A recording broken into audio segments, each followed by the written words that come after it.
Au grand format, comme c'était la journée mondiale de la Terre il y a 2 jours, on se penche ce samedi sur un défi environnemental, la réhabilitation de Oued El Harrach, à travers notamment l'assainissement de ses eaux. Fella Bennour nous fait pénétrer pour la première fois à l'intérieur de l'installation contrôle qualité de l'eau du Oued à différents niveaux. Reportage.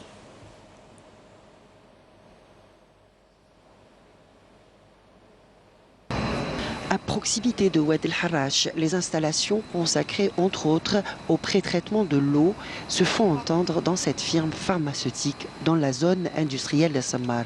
Un investissement nécessaire pour cette entreprise pilote dans ce domaine pour se conformer à la réglementation en vigueur.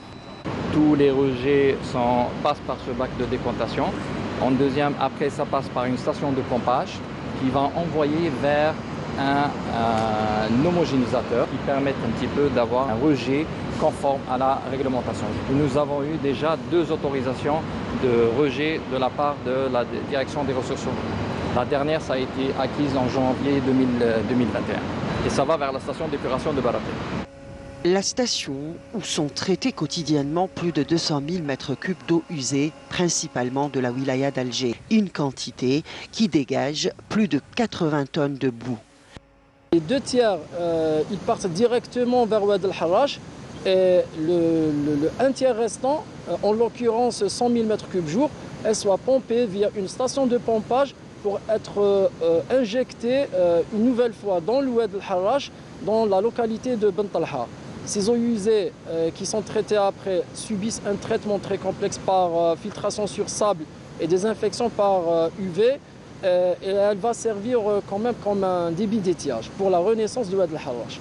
Cela dit, la station d'épuration de Barraqi tente l'expérience du biogaz. Le biogaz produit au niveau de la station est d'environ 9000 normomètres cubes jour. C'est une nouveauté en Algérie, étant donné que la seule unité de digestion opérationnelle actuellement, c'est celle de la station de Barraqi. On va participer dans la réduction de la matière organique et éliminant de la pollution olfactive surtout. À quelques mètres d'ici, autre nouveauté, ce centre de commande que nous découvrons en exclusivité.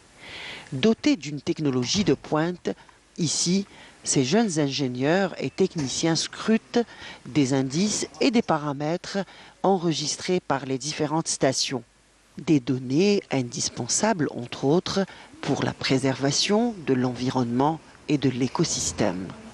Une première en Algérie, le centre de commande réalisé dans le cadre du projet d'aménagement de l'Oued El Harrach. Ce centre de commande prend la commande de 7 stations, 3 stations d'alerte contre les inondations, 4 stations de contrôle de la qualité de l'eau déversée dans l'Oued El Harrach. En fait, là, on peut voir, on peut visionner et inspecter l'état de chaque équipement. Par exemple, l'état de BOD, de l'oxygène, de azote, de phosphate, de cuivre, les métaux lourds aussi. Leur choix d'emplacement a été étudié soigneusement, amont, milieu et aval de l'Oued. Et justement, une de ces stations de contrôle de qualité de l'eau se trouve ici à la sortie de la steppe de Barraqi. Équipée d'une sonde, des prélèvements sont effectués automatiquement, quotidiennement, puis analysés et envoyés en temps réel au centre de commande 24 heures sur 24. Tous les appareils donnent des résultats exacts par rapport à l'eau. Si l'eau est polluée, ça va s'afficher. Il y a un data d'une longue durée où on peut comparer l'évolution de la qualité. Par rapport aux autres années, la qualité de l'eau s'améliore. Des résultats encourageants selon les spécialistes qui prévoient d'autres projets aussi ambitieux, à savoir l'aménagement écologique des rives et berges de Oued El Harrach, à travers notamment la réalisation de jardins filtrants destinés à améliorer la qualité de l'eau et créer ainsi de nouveaux espaces pour la faune et la flore.